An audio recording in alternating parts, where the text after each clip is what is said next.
When the dream begins to crack. You know the music. You know the smile. You know the girl who turned her life into lyrics that the whole world sings. But what you might not know is that behind those lyrics lies a story of deep wounds. And not all of them have healed.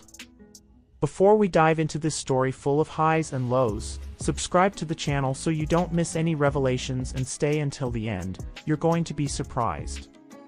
The year was 1989. Taylor Allison Swift was born in Reading, Pennsylvania, into a family that seemed perfect. Raised on a Christmas tree farm, she grew up surrounded by fields, music, and dreams. From an early age, she showed a rare determination. At 11, she was already singing the national anthem at sporting events and recording demos to send to labels in Nashville. At 14, she moved with her family to Tennessee to be closer to the country music capital. It was a huge leap for a teenager. And it seemed like the universe was conspiring in her favor. Contracts came, songs started playing on the radio, and soon, Taylor became the new promise of American country music. But what no one saw was that alongside the spotlight's shine came a crushing pressure. And she was still just a girl. Her meteoric success brought comparisons, criticism, and constant scrutiny over every word, every outfit, every gesture. The country music industry, traditional and conservative, looked at her with expectation and, at times, suspicion. Some said she wasn't country enough. Others questioned her talent as a songwriter. And she, determined, responded with music, but every negative comment left a mark. In 2009, at the height of her rise, came the moment that would change everything. On the stage of the MTV Video Music Awards, Taylor Swift won Best Female Video for You Belong With Me. It was supposed to be a moment of celebration. But Kanye West took the stage, snatched the microphone from her hands, and said Beyoncé deserved the award. The moment was broadcast live to millions. Taylor stood there, frozen, with an uncomfortable smile, trying to process if it was really happening. That night, something shifted. Not just because she was interrupted, but because she realized that in the industry, not everyone wanted to see her win. And worse, the online world exploded with jokes, memes, and theories. The small-town girl who just wanted to sing had now become a target in a much bigger game. Even with support from some, the sting of humiliation lingered. And the first major public wound was opened. In the years that followed, Taylor kept rising. She won Grammys, sold millions of albums, and became an icon in the transition from country to pop. But alongside that came a new wave of criticism, this time targeting her personal life. Her list of relationships became fodder for tabloids and jokes on talk shows. Every boyfriend turned into a headline, every breakup was dissected. And, ironically, the songs that made her beloved by fans were used against her, as if writing about feelings was a crime. For a young woman in her early 20s, this meant living with the constant feeling of being on trial in the court of public opinion. And in the court of the internet, there's no right to a defense. Taylor learned to navigate fame, but fame never learned to navigate her. And what came next wasn't just criticism or jokes. It would be attacks that threatened not only her image but also her mental health. Because if you think this was the hardest part, wait until you see what happened next. When fame turns into war. After the VMA incident with Kanye West, you might think Taylor had learned to handle public hostility. But the truth is, the storm was just beginning. And this time, it wouldn't come from a single moment, but from years of mounting tension. In 2016, the music world and the internet stopped to watch a drama unfold in real time. Kanye West released the song Famous, with the controversial line, "I made that be ****H famous." Taylor claimed she never approved that lyric. Soon after, Kim Kardashian, Kanye's wife, released snippets of an alleged phone conversation between the two, implying Taylor was lying. And then came the cancellation.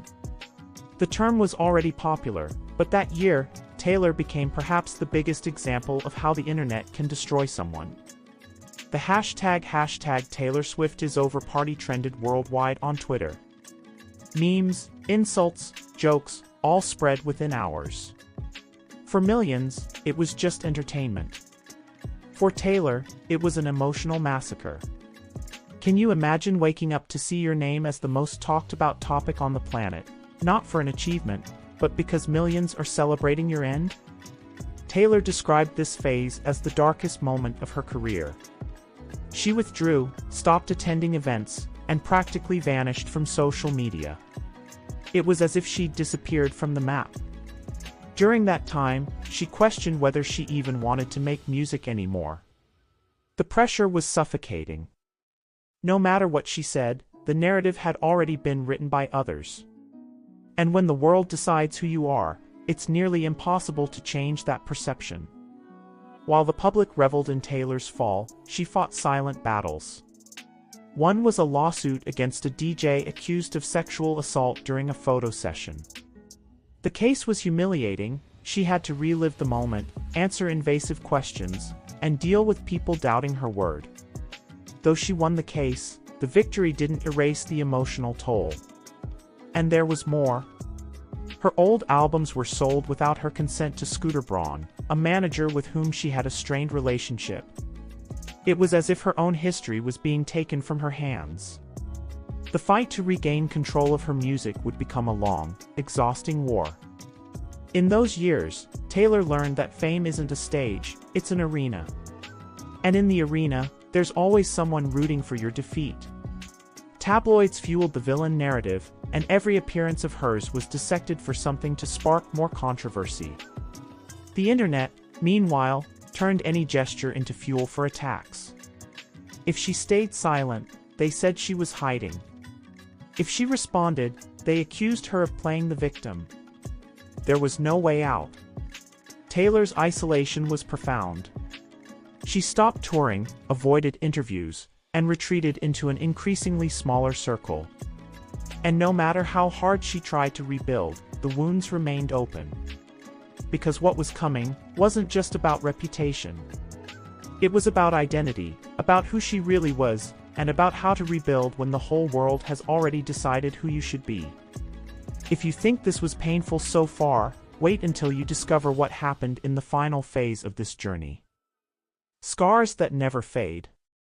Before we dive into this final part, subscribe to The Life of a Star, Secrets Behind the Smile channel so you don't miss stories like this. Here, you'll uncover what lies behind the smiles of the world's biggest celebrities. And stay until the end, because you'll see that, sometimes, a star's worst enemy is silence. Taylor Swift has always been known for her ability to turn pain into music. But some pains don't become songs. Some wounds don't fit into a melody. And after years of public falls, betrayals, and legal battles, she faced a dilemma: fight back or disappear for good. Between 2016 and 2017, while the world moved on to new scandals and new targets to cancel, Taylor was silent. It wasn't an ordinary silence. It was an emotional exile. She cut contact with much of the media, reshaped her circle of friends, and began creating a closed, almost secret world. During that time, she wrote songs she never released. Songs that, according to those close to her, were so personal and dark they might never be heard by the public. It was the diary of an artist trying to figure out if she still wanted to be an artist. Taylor learned, in the hardest way possible, that the industry doesn't forgive. You can sell millions of albums, break records, win awards, but a single moment can redefine your image forever. And when that new image is built on distortions and attacks, you start to question who you really are. She described this phase as the death of her reputation. And she wasn't just talking about her career. She was talking about something more intimate, the loss of her public identity, the one she'd built since she was a teenager. It was like watching a house collapse, knowing you're the one who has to pick up every brick. In 2017, Taylor returned with the album Reputation. It was unlike anything she'd done before. Dark, ironic, almost vengeful. Every lyric was a sharp blade aimed at those who tried to destroy her. But behind the strength of the songs was a silent warning. She no longer believed in the fairy tale of fame. The response was intense.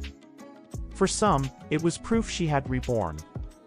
For others, just another chapter in the drama. What few realized is that, despite the success, the comeback came at a cost. The emotional scars didn't vanish. Taylor learned to control the narrative, but not to forget what was said. Today, she remains one of the world's biggest artists. But that doesn't mean she's immune to the darkness. Every calculated interview, every measured public appearance, is the result of years learning to survive in a place where everyone applauds, but few defend. The smile is still there. But if you look closely, you'll see it carries stories that might never be told. Because the price of fame is knowing that, one day, it can turn against you. In the end, Taylor Swift shows us that success isn't a straight line. It's a jagged path, filled with applause and attacks, victories and defeats. And behind every hit playing on the radio, are invisible scars no one sees. Now that you know the dark side of this star, click on the video beside and discover the other side of the story, the good side. The side that speaks of resilience, triumphs, and how she turned pain into power. After all this, what do you really think about Taylor Swift? Let us know in the comments below. Your opinion matters more than you think.